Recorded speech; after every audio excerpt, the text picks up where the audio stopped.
नमस्कार, स्वागत है आप सभी का। मैं हूं प्रीति। आइए शुरुआत करते हैं सुबह 9 बजे के हेडलाइंस के साथ। मणिपुर में सेना और उग्रवादियों में मुठभेड़, मेजर अमित देसवाल शहीद। एक उग्रवादी ढेर, सर्च ऑपरेशन जारी।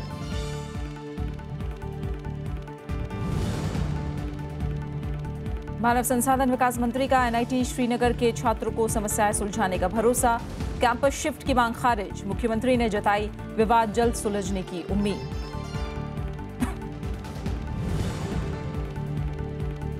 पांच लाख लीटर पानी लेकर लातूर पहुंची दूसरी ट्रेन। सौराष्ट्र और कच्छ के जलाशयों में बचा 10% पानी। कांग्रेस ने कहा सूखे पर श्वेत पत्र जारी करे सरकार।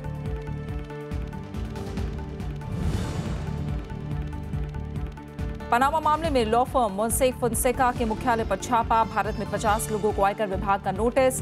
ओईसीडी की बैठक में टैक्स चोरी से जुड़े मामलों में सहयोग बढ़ाने पर सहमति।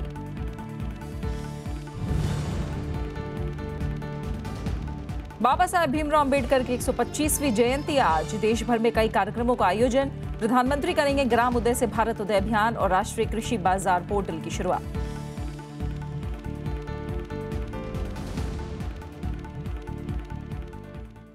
मणिपुर के तामेंगलोंग जिले में जेडीयूएफ उग्रवादियों के साथ मुठभेड़ में सेना की 21वीं पैरा के मेजर अमित देसवाल शहीद हो गए हैं। तलाशी अभियान के दौरान मुठभेड़ में एक उग्रवादी भी मारा गया है, जबकि हरियाणा के झज्जर जिला निवासी मेजर देसवाल को एनकाउंटर के दौरान गोलियां लगी थी। उन्हें अस्पताल ले जाया गया लेकिन बचाया नहीं जा सका। फिलहाल तलाशी अभियान जारी है। वहीं इम्फाल वेस्ट जिले के मिनुथोंग के नजदीक सेना के ट्रांजल कैंप पर हुए आईईडी बम धमाके में असम राइफल्स का एक जवान शहीद हो गया, जबकि 3 जख्मी हो गए। घायलों को अस्पताल में भर्ती कराया गया है। किसी भी संगठन ने इसकी जिम्मेदारी नहीं ली है।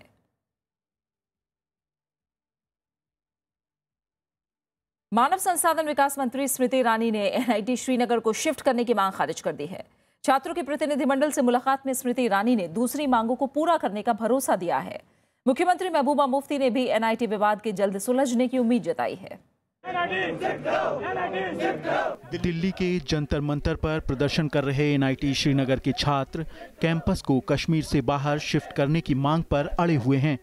उनका आरोप है कि संस्थान के भीतर जिस तरह का माहौल है वहां वो पढ़ाई नहीं कर सकते। इसी मांग को लेकर छात्रों का प्रतिनिधिमंडल कल गृह मंत्री राजनाथ सिंह और पीएमओ में राज्य मंत्री जितेंद्र सिंह से मिला। छात्रों ने मानव संसाधन विकास मंत्री स्मृति ईरानी से भी मुलाकात की। मानव संसाधन विकास मंत्री ने छात्रों की मांगों को पूरा करने का भरोसा तो दिया, लेकिन कैंपस शिफ्ट करने की मांग खारिज कर दी। कुछ का उन्होंने हमें एश्योरेंस दिया है कि पूरी होंगी, पर जो डिमांड हमारी मेन है लेकिन उस पर अभी कोई स्टैंड है नहीं उनका। मैडम की तरफ से ये बहुत अच्छे कुछ सजेशंस आए, हमने भी उन्हें कुछ सजेशंस दिए हैं। अब वो मैडम को भी देखना पड़ेगा, थोड़ा टाइम देना पड़ेगा, बिकॉज ओवरनाइट उन्होंने भी कोई एश्योरेंस नहीं दिया है। लेकिन हाँ, रिजल्ट आएगा धीरे धीरे, इतना उन्होंने एश्योरेंस दिया। And I am sure the way we made a headway today very soon will fall in line, because they understand our constraints and we have reasonably try to understand their issues as well. इधर जम्मू कश्मीर की मुख्यमंत्री बनने के बाद पहली बार दिल्ली आई महबूबा मुफ्ती ने कल प्रधानमंत्री नरेंद्र मोदी से मुलाकात की। इस दौरान राज्य में कानून व्यवस्था, एनआईटी समेत कई मसलों पर बातचीत हुई। महबूबा मुफ्ती का कहना है कि एनआईटी मामले को जल्द सुलझा लिया जाएगा। जो है वो हमारी जो है हमारा जॉब है उनको सिक्योरिटी प्रोवाइड करना, और वो आज नहीं आए हैं, कई सालों से वहां रह रहे हैं। आज एक इंसिडेंट हो गया, इस इंसिडेंट की वजह से ये तो नहीं है कि हम लोगों को अलग अलग कर देंगे। तो मुझे उम्मीद है इंशाल्लाह वो बच्चे फिर वापस आएंगे। कश्मीर उनका घर है और दोबारा वैसे ही मिलजुल के रहेंगे जैसे पहले रहते थे। महबूबा मुफ्ती ने मंगलवार को केंद्रीय गृह मंत्री राजनाथ सिंह से भी मुलाकात की थी। इसमें श्रीनगर एनआईटी विवाद पर चर्चा हुई थी। इस बीच श्रीनगर एनआईटी से दूसरे राज्यों के 1000 से ज्यादा छात्र संस्थान से अपने घर चले गए हैं। मानव संसाधन विकास मंत्रालय पहले ही कह चुका है कि ये छात्र परीक्षाएं बाद में भी दे सकते हैं। Bureau report, Rajya Sabha TV. Jammu Kashmir की मुख्यमंत्री महबूबा मुफ्ती ने कल रक्षा मंत्री मनोहर पर्रिकर के सामने हंदवाड़ा गोलीबारी का मुद्दा उठाया। रक्षा मंत्री ने मामले की जांच का भरोसा दिलाते हुए दोषियों के खिलाफ कार्रवाई की बात कही। सेना ने मामले की जांच के आदेश दे दिए हैं।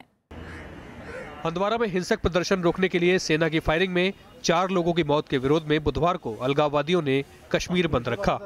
इसको देखते हुए श्रीनगर और हंदवारा में कर्फ्यू लगा दिया गया है। इस मामले में एक पुलिस अधिकारी को निलंबित कर दिया गया है। पुलिस ने मामला दर्ज कर जांच शुरू कर दी है। All these things will come up in the investigation. Once the investigation is complete, we will know the exact facts. No, what is the present situation there? The present situation is being brought under control. Police को दिए बयान में पीड़ित लड़की ने कहा कि उसके साथ छेड़छाड़ सेना के जवान ने नहीं बल्कि स्थानीय युवक ने की थी। आज समय तीता बला लड़का दोबन पाके पर पुलिस स्टेशन अते दोस आ पुलिस अंकल थे मैं दोम मैं दोम बगासी की मैं सर ये है नहीं मैं और सत्रह में बैग बपक ना बैग पाने दोबन चुको बिदे मैंने बैग की सो लोग। दिल्ली में जम्मू कश्मीर की मुख्यमंत्री महबूबा मुफ्ती ने रक्षा मंत्री मनोहर पर्रिकर के साथ मुलाकात में हंदवारा फायरिंग का मुद्दा उठाया। उन्होंने कहा कि रक्षा मंत्री ने उन्हें मामले की जांच का भरोसा दिया है। बहुत अनफॉर्चुनेट है, ऐसा नहीं होना चाहिए था। और मैंने कल जनरल हुडा जो हमारे वहाँ के चीफ हैं उनसे बात की और आज मेरी फॉर्चुनेटली डिफेंस मिनिस्टर से भी बात की। उन्होंने मुझे पूरा एश्योरेंस दिया कि इसमें इंक्वायरी होगी, जो इसमें रिस्पॉन्सिबल होगा उनको सजा दी जाएगी और एट द सेम टाइम जो फैमिली है, काफी गरीब लोग होते हैं, उनको भी पूरी तरह से कंपनसेट किया जाएगा। सेना ने इस घटना की जांच के आदेश दिए हैं। उत्तरी सैन्य commander lieutenant general DS Hooda ने हंदवारा का दौरा किया। उन्होंने घटना पर अफसोस जाहिर किया। The matter is being investigated. Anybody found guilty shall be dealt severely as per law. जो वीडियो हमने रिलीज किया है उस पर गौर करें तो ये उभर के आता है कि कोई मोलेस्टेशन केस नहीं था और ये इट्स एन मलाफाइड इंटेंट। मंगलवार को हंदवारा में सेना के जवान पर एक लड़की से छेड़छाड़ का आरोप लगा था, जिसके बाद लोगों ने प्रदर्शन शुरू कर दिया। सेना के बंकर पर पथराव की कोशिश कर रही भीड़ को तितर-बितर करने के लिए सेना ने फायरिंग की। इसमें एक महिला समेत 4 लोगों की मौत हो गई थी। Bureau report, Rajya Sabha TV. विदेश मंत्री सुषमा स्वराज ने किरपाल सिंह की मौत के कारणों की जांच कराने की मांग की है। पाकिस्तान का दावा है कि किरपाल सिंह की मौत दिल का दौरा पड़ने से हुई। भारत सरकार के निर्देश के बाद पाकिस्तान में उच्चायोग ने यह मामला पाकिस्तानी अधिकारियों के साथ उठाया है। लाहौर जेल में बंद भारतीय कैदी किरपाल सिंह की मौत के मामले को भारत ने बुधवार को पाकिस्तान के साथ उठाया। भारतीय उच्चायुक्त JP सिंह ने इस मामले पर पाकिस्तान विदेश मंत्रालय के अधिकारियों से मुलाकात की। पाकिस्तान के मुताबिक किरपाल सिंह की मौत दिल का दौरा पड़ने से हुई। उनका शव जल्द से जल्द भारत भेजने की अपील भी की गई। किरपाल के परिजनों ने दिल्ली में विदेश मंत्री सुषमा स्वराज से मुलाकात की। हम चाहेंगे कि पोस्टमार्टम के दौरान इस बात की भी जांच की जाए कि वास्तव में दिल का दौरा पड़ने से मृत्यु हुई है या पहले जिस तरह से हमारे 2 कैदियों का निधन हुआ है ऐसी कोई घटना उनके साथ हुई है। वहीं किरपाल के परिजनों ने दिल्ली में विदेश मंत्रालय के अधिकारियों से मुलाकात की। होना ये कोई नहीं तो मिल जाएगी, मतलब फिक्र नहीं करना, तुम करो जिस तरह भी कार्रवाई होंगी है करो, तुम कोई नहीं तुहाडी सुनांगे। असीं नियाणे साडे कोल नहीं पढ़ाए जांदे, लोगों का काम करन दे दियां पर जिन्नी भी मत होंदे साडे बच्चे नूं किसे नूं नौकरी चाहिदी है, किसे नूं धक्के खाण दे ते बच्चे उन्हां दे पीछे। मैंने शंका जो है उनके पास अपनी जाहिर की कि उसकी हत्या हुई है सरबजीत की तरह, और इसके लिए एक उच्चायोग कमेटी गठित करने की बात हुई है। उसे पार्थिव शरीर को जल्दी वापस लाने की बात हुई है, उसके सामान को वापस लाने की बात हुई है। गुरदासपुर के किरपाल सिंह करीब 25 साल से लाहौर जेल में बंद थे। उन पर पाकिस्तान में सिलसिलेवार विस्फोट करने का आरोप था। इस मामले में उन्हें मौत की सजा हुई थी, लेकिन उन्हें फांसी नहीं दी जा सकी। सरबजीत सिंह पर भी ऐसे ही आरोप थे। 2013 में जेल में ही एक कैदी के हमले में सरबजीत सिंह की मौत हो गई थी। Bureau report, Rajya Sabha TV. और खबरें लगातार जारी हैं। हम लौट रहे हैं एक छोटे से ब्रेक के बाद।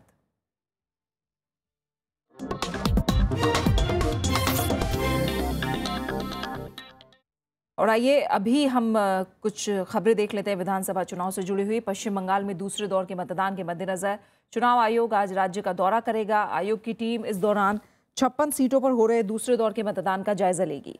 आयोग जिला और पुलिस अधिकारियों से भी मुलाकात करेगा। आयोग की टीम सियासी दलों की उन शिकायतों को भी सुनेगी जो पहले दौर के दोनों हिस्सों के दौरान की गई थी।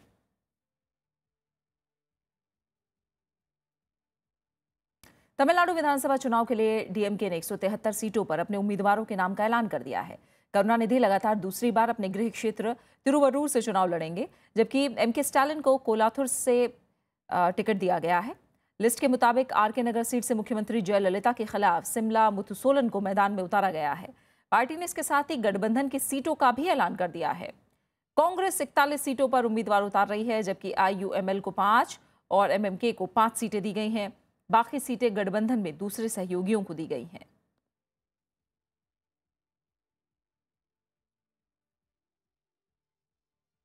देश भर में आज स्वतंत्रता सेनानी, संविधान निर्माता, भारत रत्न डॉक्टर भीमराव अंबेडकर की 125वीं जयंती मनाई जा रही है। इस मौके पर संसद भवन परिसर में विशेष कार्यक्रम का आयोजन किया गया है, जहां देश आज अपने महान नेता को श्रद्धा सुमन अर्पित कर रहा है। संसद भवन परिसर में राष्ट्रपति प्रणब मुखर्जी, उपराष्ट्रपति मोहम्मद हामिद अंसारी, केंद्रीय गृह मंत्री राजनाथ सिंह, कांग्रेस अध्यक्ष सोनिया गांधी, पूर्व प्रधानमंत्री मनमोहन सिंह समेत कई केंद्रीय मंत्रियों और नेताओं ने बाबा साहब को श्रद्धांजलि अर्पित की। बाबा साहब की जयंती पर आज पंचायती राज को मजबूत बनाने के लिए ग्राम उदय से भारत उदय अभियान की शुरुआत होगी। प्रधानमंत्री नरेंद्र मोदी मध्य प्रदेश में अंबेडकर के पैतृक गांव महू से इस अभियान की शुरुआत करेंगे। डॉक्टर भीमराव अंबेडकर का जन्म 14 अप्रैल 1891 को मध्य प्रदेश के एक छोटे से गांव में हुआ था। बाबा साहब ने महिलाओं के लिए व्यापक आर्थिक और सामाजिक अधिकारों की वकालत की।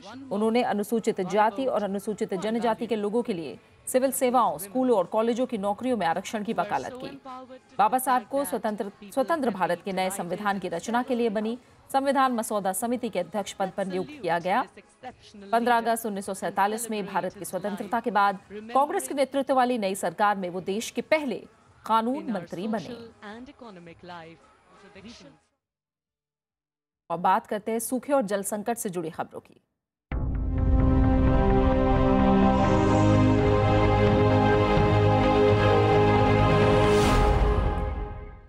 दस राज्य सूखे के संकट का सामना कर रहे हैं। केंद्र के साथ राज्य सरकारें भी इससे निपटने की कोशिश में जुटी हैं।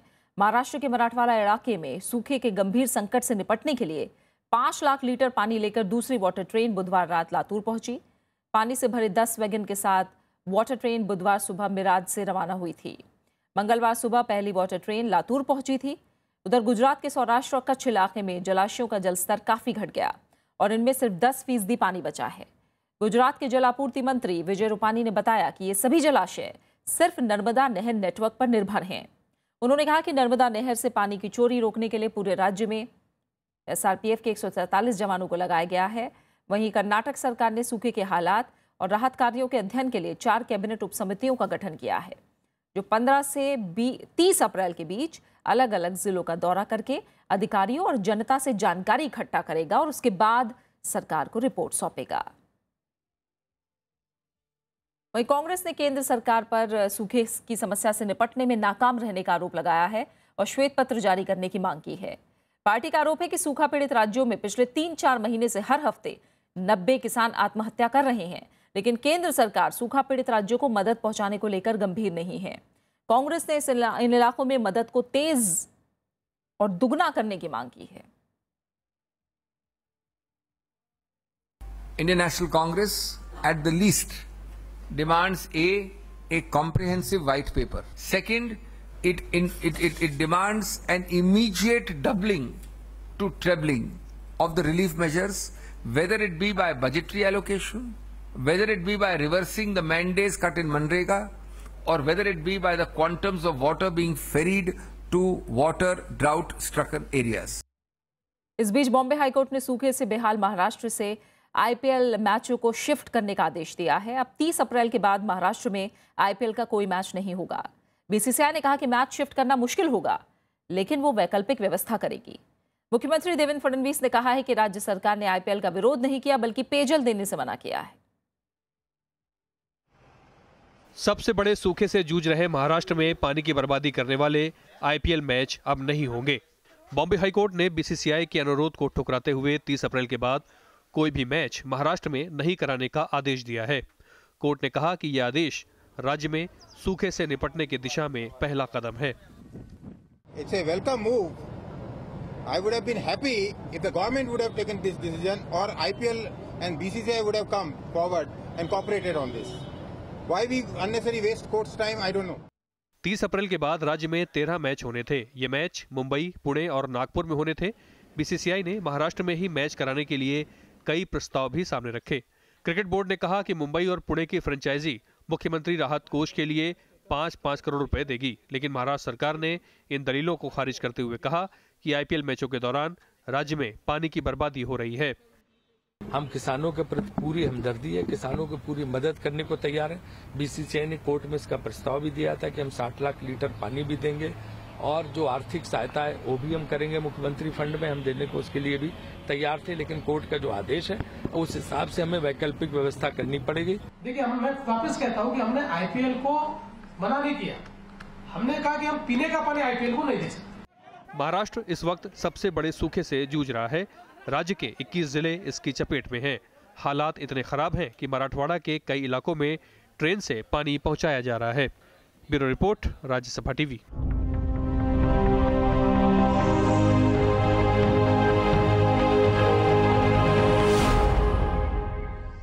भारत और जर्मनी के बीच बुधवार को गंगा की सफाई और संरक्षण को लेकर एक समझौते पर हस्ताक्षर हुए हैं। समझौते पर भारत की तरफ से जल संसाधन मंत्रालय में सचिव शशि शेखर और भारत में जर्मनी के राजदूत डॉक्टर मार्टिन ने हस्ताक्षर किए। जल संसाधन मंत्रालय और जर्मन इंटरनेशनल कॉर्पोरेशन के तहत ये समझौता नमामि गंगे कार्यक्रम के तहत किया गया है। इस परियोजना में जर्मनी की हिस्सेदारी 22.5 करोड़ रुपए की होगी।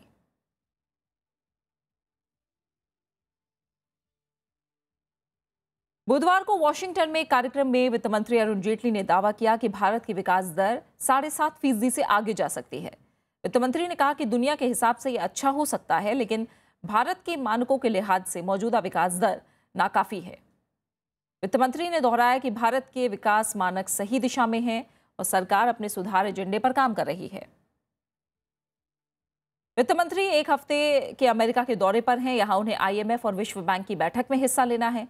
वित्त मंत्री नशीले पदार्थों पर संयुक्त राष्ट्र के सत्र में भी शिरकत करेंगे। साथ ही वित्त मंत्री का अमेरिकी निवेशकों के साथ बातचीत और अमेरिकी प्रशासन के अधिकारियों से भी मुलाकात का कार्यक्रम है।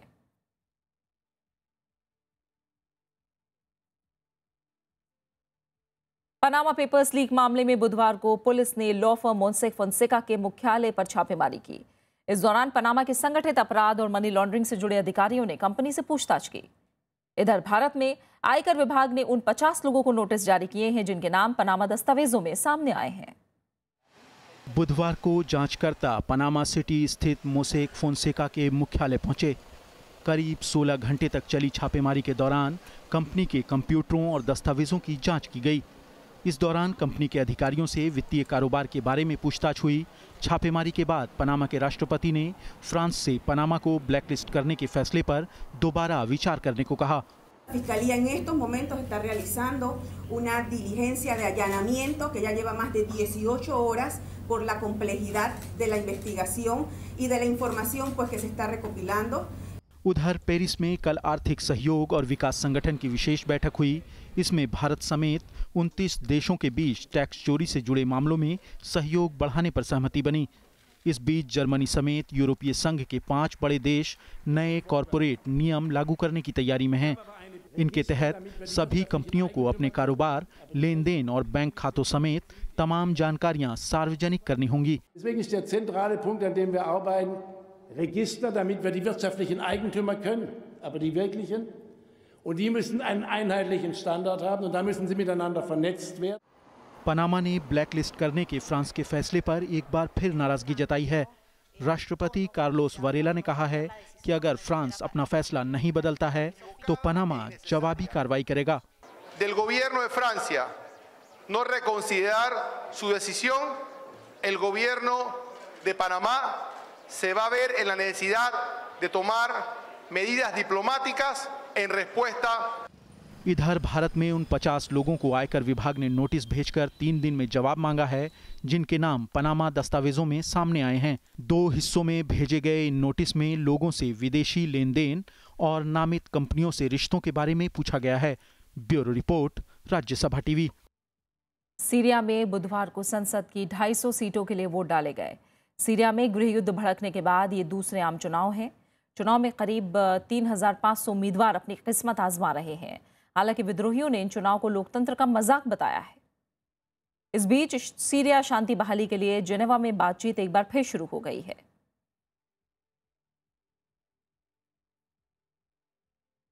If incidents on this cessation of hostilities are too often repeated, they could at least deteriorate the spirit and the confidence in it. It would be good timing for a reaffirmation by those who have been supporting and promoting. दक्षिण Korea में भी बुधवार को vote डाले गए। मतगणना के शुरुआती रुझानों के मुताबिक यहां सत्तारूढ़ सेनुरी पार्टी बहुमत से दूर नजर आ रही है। रुझान बता रहे हैं कि राष्ट्रपति पार्क गेन-हे की सेनुरी पार्टी को 300 सदस्यीय नेशनल असेंबली में 132 सीटें मिल सकती हैं, जबकि मुख्य विपक्षी मिंजो पार्टी 105 सीटें जीतती नजर आ रही है। इससे पहले तमाम एग्जिट पोल में सेनुरी पार्टी को बहुमत मिलने का अनुमान लगाया गया था।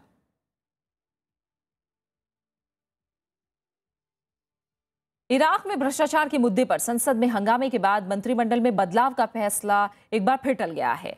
बुधवार को मंत्रिमंडल में बदलाव की शिया नेता मुक्तदा अल सद्र की मांग पर संसद में चर्चा शुरू हुई। प्रधानमंत्री हैदर अल अबादी ने भ्रष्टाचार के आरोपों में घिरे मंत्रियों को हटाने और कड़े कानून लाने की मांग मानते हुए संसद में चर्चा का प्रस्ताव रखा था। इस दौरान राष्ट्रपति फुआद मासूम के इस्तीफे की मांग पर सांसदों के बीच कहासुनी शुरू हो गई। हंगामे और हाथापाई के बीच संसद की कार्यवाही को रोकना पड़ा।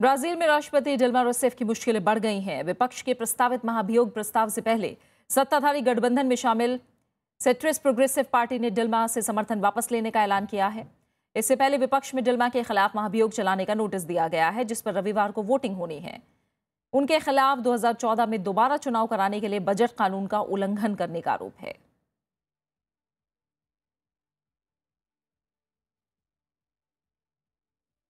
शमशाद बेगम का शुमार पहली पीढ़ी की गायिकाओं में होता है। उनके गाए गाने आज भी लोगों में खासे लोकप्रिय हैं।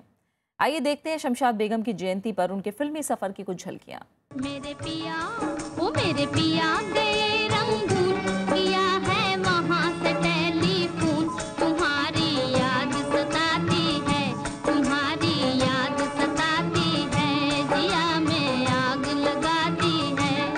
अपनी आवाज की खनक और मिठास से शमशाद बेगम ने कई दशकों तक संगीत प्रेमियों के दिलों पर राज किया। 1919 में आज के दिन पंजाब के अमृतसर शहर में पैदा हुई शमशाद बेगम ने पेशावर रेडियो से अपने करियर का आगाज किया। 1 2 3 आजा मौसम है रंगीन, आजा 1 2 3 आजा। उनकी समकालीन गायिकाएं गीता दत्त और लता मंगेशकर से शमशाद की आवाज खासी जुदा थी। 1 2 3 आजा मौसम है रंगीन। 40 और 50 के दशक में शमशाद बेगम के गाए गाने खासे लोकप्रिय रहे।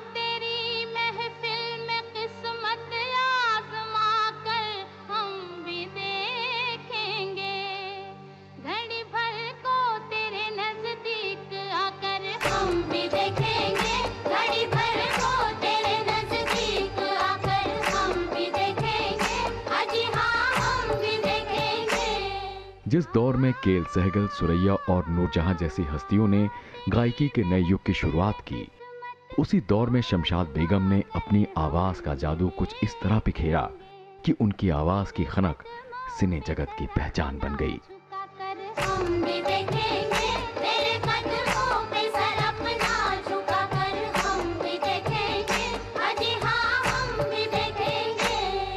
2009 में शमशाद बेगम को पद्म भूषण पुरस्कार से नवाजा गया था। 23 अप्रैल 2013 में शमशाद बेगम ने इस दुनिया को हमेशा के लिए अलविदा कह दिया। Bureau report, Rajya Sabha TV.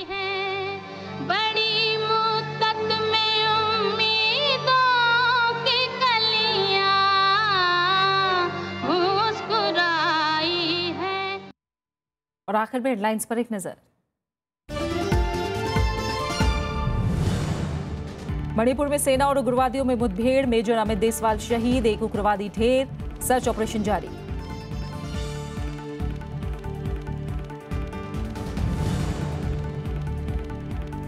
मानव संसाधन विकास मंत्री का एनआईटी श्रीनगर के छात्रों को समस्याएं सुलझाने का भरोसा, कैंपस शिफ्ट की मांग खारिज, मुख्यमंत्री ने जताई विवाद जल्द सुलझने की उम्मीद।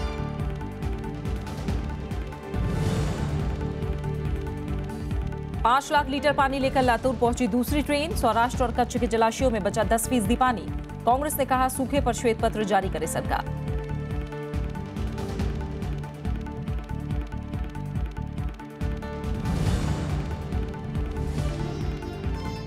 पनामा मामले में लॉ फर्म मोसेक फोंसेका के मुख्यालय पर छापा।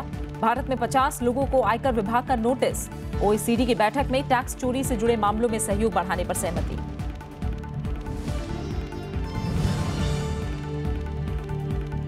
बाबा साहब भीमराव अम्बेडकर की 125वीं जयंती आज। देश भर में कई कार्यक्रमों का आयोजन। प्रधानमंत्री करेंगे ग्राम उदय से भारत उदय अभियान और राष्ट्रीय कृषि बाजार पोर्टल की शुरुआत।